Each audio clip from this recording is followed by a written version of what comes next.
कि देई करिबु तुम आराधना सबु तो अटई तुम सरजना कि देई करिबु तुम आराधना सबु तो अटई तुम सरजना तुमे महियान राजाधिराजन नाही नाई तुलना तुम।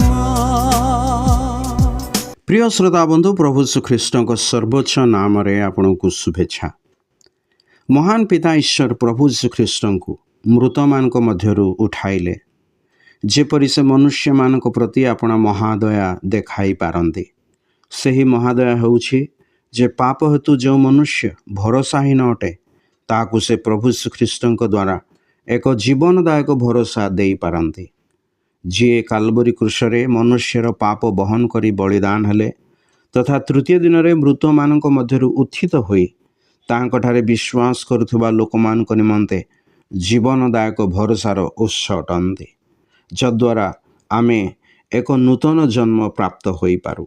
एही जन्म द्वारा आमे ईश्वरक सम्मुखरे तांको जणे संतान रूपे ठिया हबार अधिकार पाउ।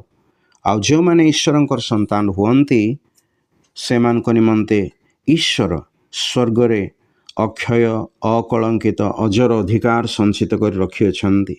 सेही अधिकार संबंधरे पितर आपणा प्रथम पत्रर प्रथम अध्यायर 5 पदरे एहीपरि लेखन्ति जो परित्राण शेष काल रे प्रकाशित होबा पई प्रस्तुत होइअछि सेथि निमंते तुमे माने ईश्वरंक शक्ति रे विश्वास द्वारा सुरक्षित हेउअछ। स्वर्गरे संचित एही अधिकार को विश्वास द्वारा आमे प्राप्त होई पारु।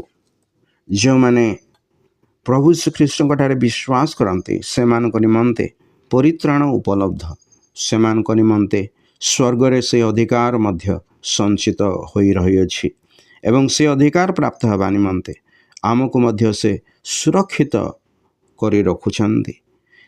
तेबे जी आमको परित्राण एवं अधिकार प्रदान करन्ति सेही प्रभु को उत्तरोत्तर ज्ञात हवा निमंते ईश्वर आम मानकु साहाय्य करंतु। धन्यवाद।